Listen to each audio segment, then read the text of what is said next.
Wine spoke. I woke up again, feeling as tired as I could be, and not to mention with a big headache. Normally, sleep would make people relax and take off their tiredness of the whole day, but I guess it won't be the case for me. But when I looked beside me, the sight gave me a lot of courage, putting a smile on my face, making my headache relieved for a second, as my possessive husband is lying beside me. I brushed my fingers across his hairs and unintentionally smiled, looking at him. I put his hand off me, which was on my waist, and got up to sit down. Putting my phone on charger, it turned on, and there were 16 messages from the same stranger who messaged me yesterday, who won't let me sleep peacefully. I opened the chat, and he sent me those videos and photos of mine again, tear falling from my eye as soon as I played the video. He told me if I don't meet him today, he will leak these videos. I looked at my husband, who was sleeping peacefully, and wondered, should I tell him or should I not tell him? I know it sounds so silly to not tell my husband about it, but I know what he will do once he finds out about this. This stranger guy will have the most unimaginable deaths, so I'm a little scared. I decided to think about it later as my headache was getting worse. I shrugged off the thoughts in my head and went to take a cold shower to clear my mind a bit. Both ends. After coming out of the shower, she saw that he was still sleeping. She wondered, is he that tired?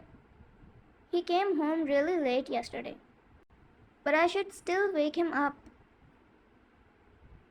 She knows that he is tired, but she still decided to wake him because she knows he doesn't dislike anything more than going late to work. She gently goes to him and gives him a kiss on his cheek and whispers a little loud in his ears, wake up, baby. You will be late for work. He quickly wakes up, all startled, because when he saw Wine in front of her, he sighed in relief and put his head back down.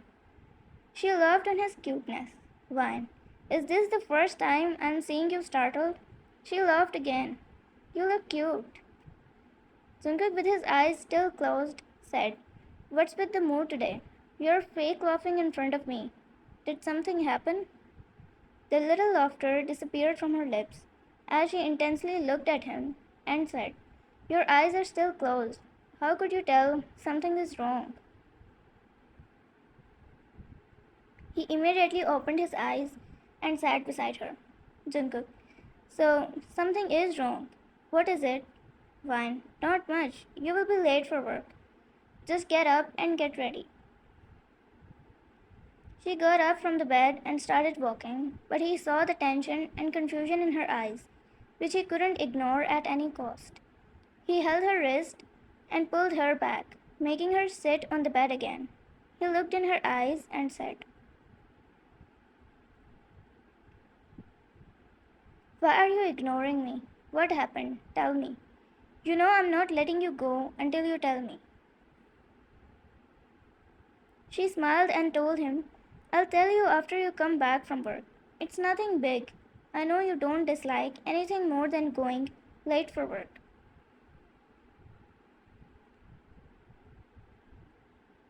I don't dislike it more than someone messing with my wife.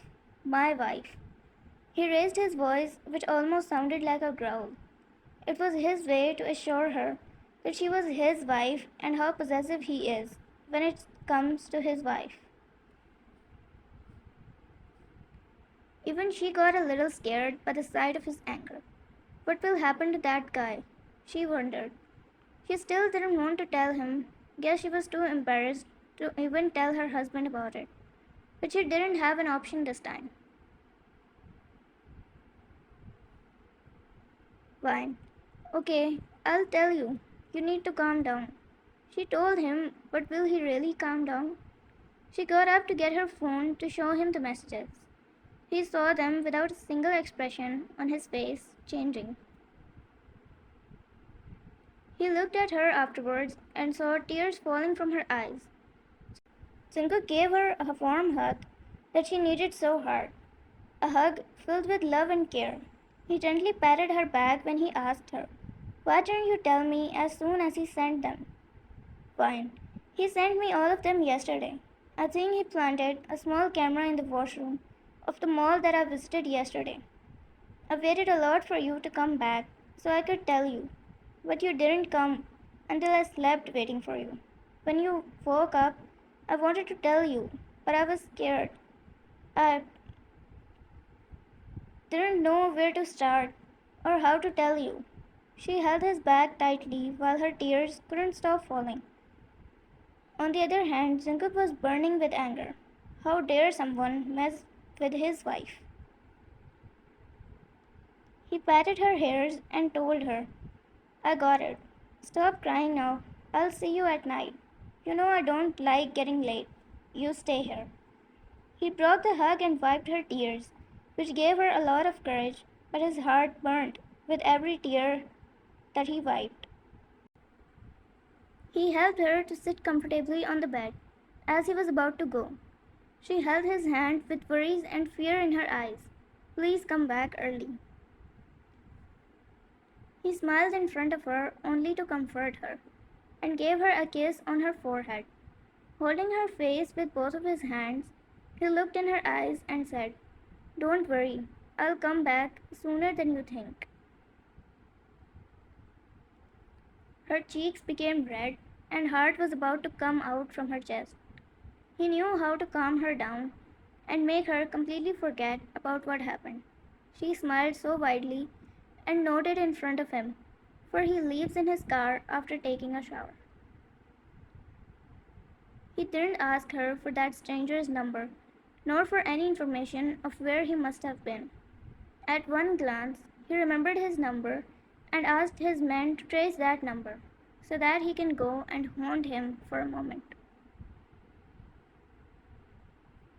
No one knows the pain and anger that he felt while driving, and that how much he was trying to bear it all. But he couldn't. He just couldn't. Explain possessiveness to him, and he will call it a normal way to protect one's wife. He reached the blackmailer's home from the location that his men sent in seconds after he sent them the number. He broke open the door and started searching for him in different rooms. He went upstairs and finally caught him naked, having fun time with another girl who might be his wife or another prey of his. As soon as their attention diverted to Jungkook, they got up and put some clothes on, while he screamed on Jungkook, "Who the hell you are? And what are you?" A punch landed on his face before he could waste another second of Jungkook by talking bullshit. He fell so hard that the girl standing there screamed in fear and ran away from there, picking up her heels. He got up from the floor and asked him again, "Would you tell me who you—" Another punch, which was harder than the previous one, hit his face, and he couldn't dare to speak further. While still lying on the floor, he looked at Jungkook with confusing expressions. Jungkook leaned low to sit in front of him. He looked at him right in the eyes, showing all the hatred and burn Jungkook had against him. He said, "Are you the one messing with my wife? Guess what? You chose the wrong person. I'll make sure that you regret what you did for your whole life."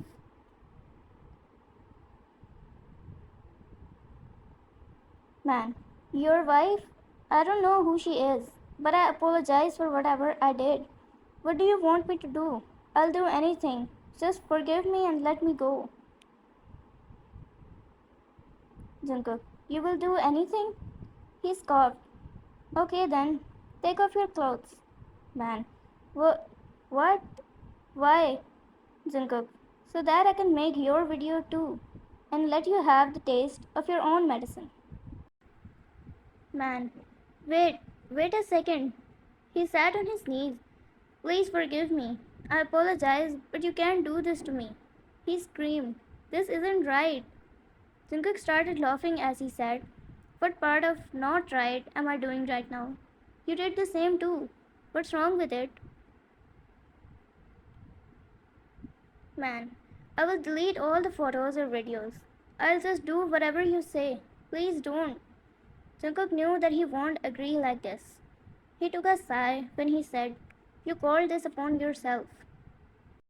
Jungkook stood up and started kicking his legs, starting from his stomach to his whole body. He kept beating him until he knew that he was going to die, so he agreed on putting off his clothes. He had tears in his eyes when he said, "I'll do it. I'll take off my clothes, so please stop it. Please." "You should have said that before," Jungkook said while taking his phone out of his pocket and started recording him. Jungkook made him feel the same embarrassment and humiliation that his wife dealt with when she saw her videos. "Now you know what happens when you mess with my wife." Lastly, he took the man's phone and did a factory reset without caring about what data he must have in there. He looked in his eyes again and said, "Just to make sure that you don't have the copy of these videos of hers, let me tell you one thing, that if I see her video on one platform, I'll send your video to your parents, your wife, and your children when you have ones. And lastly, to your boss. If you go to another company, I'll send it there too. In short, you will have nowhere to go and nowhere to live. You will only find yourself taking your own life. Although my anger will only be satisfied once I kill you. Yet, I think this would be better. And I must hold out because I want my wife to look up to me whenever she needs help." That man, who was trembling in fear, frightened about his future, but only seemed miserable, joined his hands and said, "I beg you, I'll never ever come in your way or your wife's. I'm really sorry. Just don't send this video to anyone, please." He rubbed his hands and cried in front of Jungkook. Jungkook patted his neck forcefully and left from there, leaving the other man completely naked and lost in life. He cursed on Jungkook silently and waited for his own death because he couldn't imagine something like this would happen to himself too. Reaching home, he heads towards his bedroom, only to see her in front of the dressing table, wearing her earrings.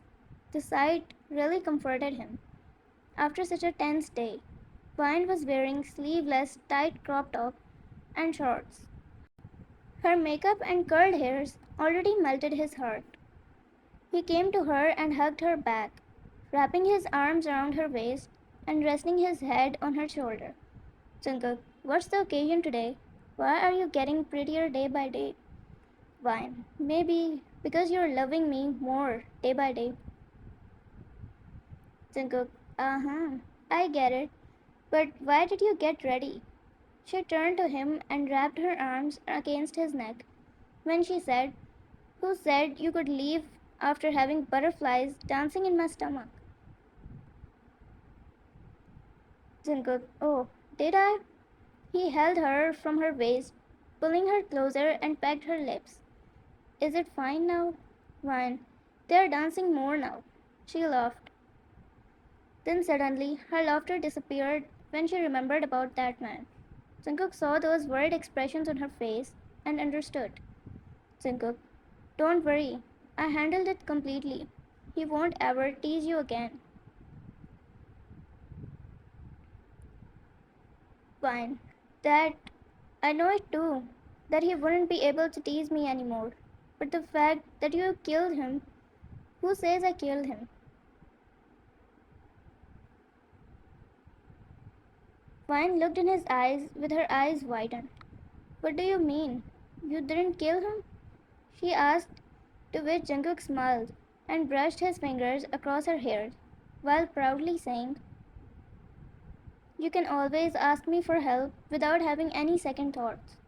I will always make a way instead of killing the other person." He smiled widely. "You can always rely on me." She looked at him intensely. and her hitching started again. Before her heart could burst from all the butterflies that she was having, she pecked his lips and kept tasting them for a while. While doing so, they moved to the bed and he gently threw her on the bed. Then he held both of her hands and caged her between him and started kissing his neck. That's how they had a wild night that was different from any other one, as Wine was feeling a little more romantic and he wanted to do it intensely today because of her dressing style.